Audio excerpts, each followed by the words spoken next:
VC, what's up? It's me, yours truly. I am back to post a quick video here. It's just time for another Ask Mr. Hall of Fame, where you guys, my viewers, my subscribers, ask any questions that you want. As simple as what's your favorite song by this artist to anything complex or quirky or whatever else, and I just simply do my best to answer them. The only thing I do ask is please do not leave the videos on this, or don't leave the questions, I should say, on this particular video. Instead, go to the link down below and leave all the questions on that video. Again, that way I have them all in one place. I can see what I've answered, check them off with a thumbs up and a heart, and kind of know exactly where I'm at with whose questions I've answered and who I haven't. So let's just kind of jump right into it, and we'll knock out a few more questions here today. And I'll just kind of start from the top and work my way down of what has not been answered yet. And we'll start off with Aaron Muther Alamere. And you guys know him here in the VC, just one of the coolest guys. And it says, "Hi Brandon, I was wondering how the VC started. I know you were one of the first, if not the first, to post videos about record collecting, and I feel that all of us who have followed owe you and the original VCers a huge debt." I appreciate that, man. Thank you, my friends, what it says. So, yeah, that's a good question, Aaron, and let me explain where I think the VC started, of course, strictly from my perspective. There's probably a number of different stories and that type of thing. But what I can tell you about how the VC started is back in 2008, I was already like a really, I'm not gonna say serious collector, but I was an obsessive collector. I was at that point of everywhere I traveled, everywhere I went, I was looking for record stores. I was buying stuff left and right. I was going to record stores the same way I go now, if not more. So that was kind of going on in 2008, which was a beautiful time to do it, because it was before all of this craziness kind of came about. When I was thinking about answering that question, I was thinking about saying the time period when it started. So just to give you an idea of some of the things I picked up at that time before it got all crazy, like the sealed copy of PLD Satellite, which I picked up for $12. That was a $7 purchase back then. This one I had to think about because I thought $25 is a lot for a used record when I picked up the Van Halen Balance. $12. And then the last one I picked up, the same place I got the Van Halen, up in Minnesota. It was $10, and I almost didn't grab this because I wasn't sure if it had the one song on it that I was looking for, so I debated, but my ex said, "I'll just go ahead and get it, I'm sure you'll like it anyway." So that's where collecting was in 2008, which is just really insane. But I was in the same mode that I am now, and again, it was a beautiful thing. But anyway, as I was really getting into it, and I started watching videos on YouTube just in general. I first got into YouTube, and I started looking for people talking about vinyl records and music, and there just weren't any. There was one guy who had posted one or two videos that showed some picture discs that he had, and another guy named, I think it was Sean016, who had posted a couple of videos, but it was just kind of a one desert island one here and then maybe one or two other ones here, and just wasn't much more of anything else. So one night I just kind of thought, well, if I want people to post, maybe I should post myself, put something out there. So I did. I made a video in 2008. And then I made a few more videos after that, just kind of pulled up some topics of, stuff like the difference between what's hard rock and what's metal and that type of thing. And then about maybe, 7-8 videos in, a user by the name of Wasapamadi was his username. Never posted a video, but his username was Wasapamadi, and he asked me a question. He said, what were the 5 most influential albums that really kind of guided and spawned your musical taste today? And so again, that put me in like a 3-day brain bender of trying to narrow it down to 5 records, because like, how do I account for hip hop? How do I account for jazz? How do I account for? And I finally came up with the 5. One of the 5 was Kenny G Live, which was really my gateway into jazz, because I had never liked anything jazz before I heard Kenny G Live. And at that time I was into Coltrane, Miles Davis, and blah blah blah. So Kenny brought the jazz piece. There's a guy by the name of Dan He used to live in Canada. Dan in Canada was his name. He no longer posts. He stopped posting maybe 8 years ago, 7 years ago, something like that. But he used to post all the time. Amazing collection. Musical knowledge was just off the charts. He was a young guy in a band, really cool guy. But he saw that video. He had not posted anything, I think, up to that point in time. He saw that video and the Kenny G cracked him up. And he said that made him want to do a response to the video. So he did a 5 influential. So for a little while, it was just the two of us and What's Up Hamadi kind of sending messages back and forth. And then next thing you know, there's kind of one more new person, one more new person, one more new person, one more new person. LJ comes in about this time, a biosite. Most of you newer VCers probably don't know him, but another guy with just amazing knowledge, blah, blah, blah.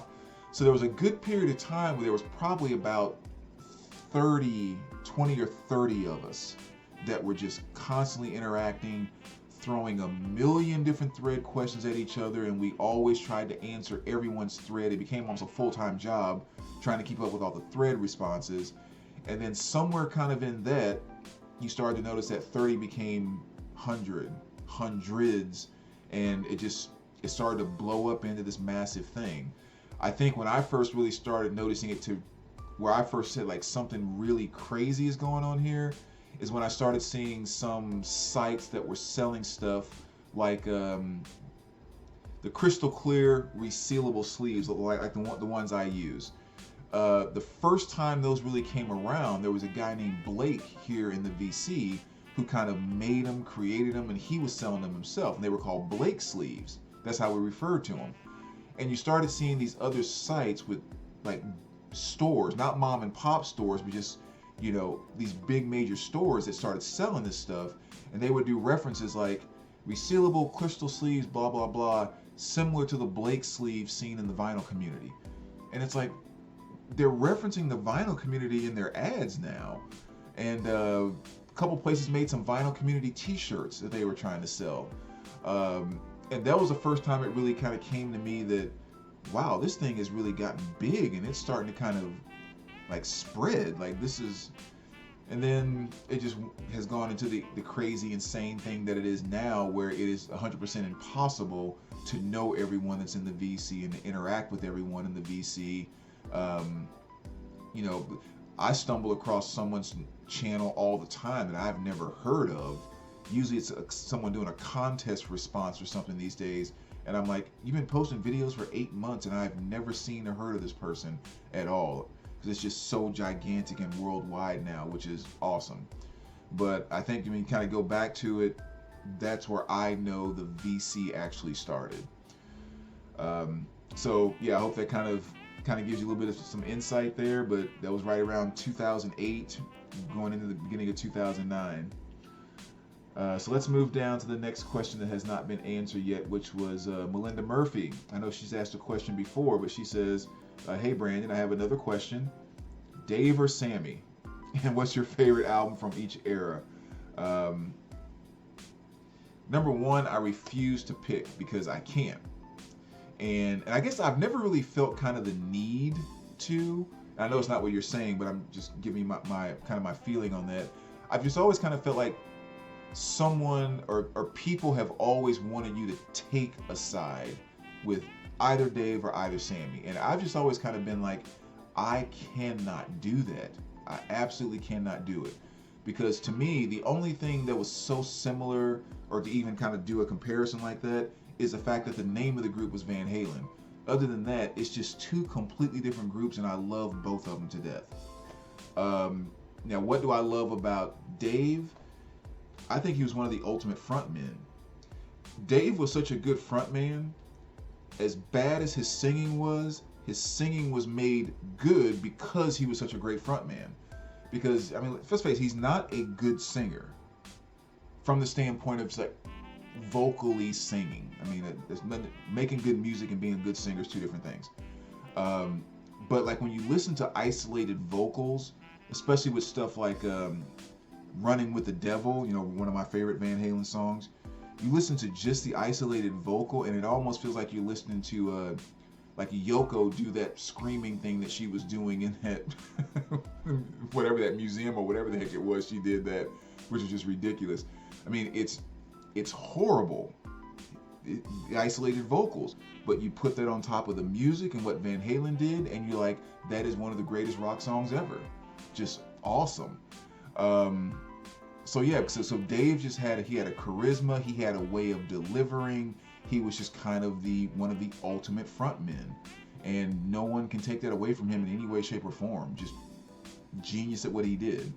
Sammy, on the other hand, Sammy was one of my ultimate hard rock vocalists, because what Sammy basically did is he went back to the world of Boston, like, you know, big soaring, just kind of beautiful melody oriented voice, but given to you with the punch of hard rock. That was Sammy, and Sammy just has an absolutely beautiful voice, and especially when you take Sammy's voice and you get Michael Anthony singing background underneath it, like the chorus of like Best of Both Worlds, for example. I mean, that is just a match made in heaven between those two. And that just wasn't the same thing with Dave. It was a totally different thing. But both of those are just absolutely amazing. So I honestly cannot pick either one. I remember seeing Van Halen on the Truth tour when Dave came back, and I remember walking out and I was talking to someone like, yeah, I think I really love when they did this. It was cool how they did that, and blah, blah, blah. And we kind of said at the very end, it was so awesome because it was just a show. It was hit after hit after hit after hit. It was just like one big greatest hit show. There was no filler in there whatsoever. And they did not play one single Hagar song throughout the entire thing. It's like, so how could you have that many amazing songs and we're not even going to touch the second half of our catalog where we had number one hit after number one hit after number one hit after number one album after. That's just amazing. It's just flat out amazing. So I have to choose both. I definitely would choose both. In terms of my favorite albums by each, probably not the most exciting. Matter of fact, probably the two albums that most people hate most by Van Halen, most likely. But 1984 and 5150. This was my introduction to Sammy, and of course this is my introduction to Dave, and the original. So obviously they're going to hold a very special place for me. But song for song, from start to finish, these are definitely my two favorite Van Halen albums. And of course, fantastic albums with Van Halen and Van Halen 2 and Women and Children First. Fair Warning, of course. I think some of Eddie's best kind of guitar works, like just the heaviness within that album, I think is fantastic.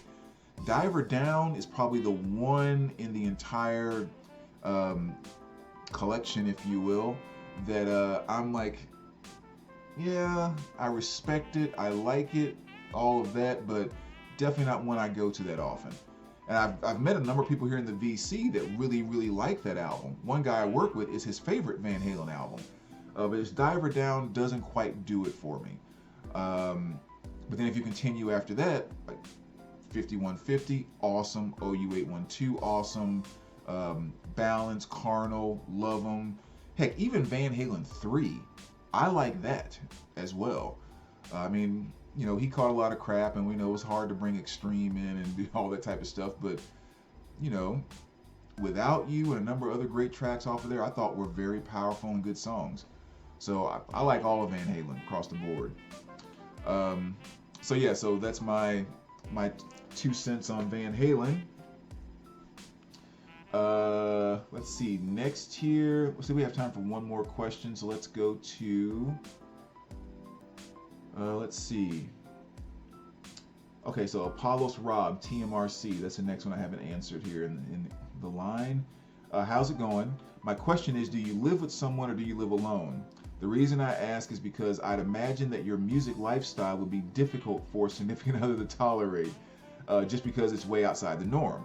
I'm glad I'm single because I can have any equipment I want and any style of music I want in the house without someone telling me I'm nuts.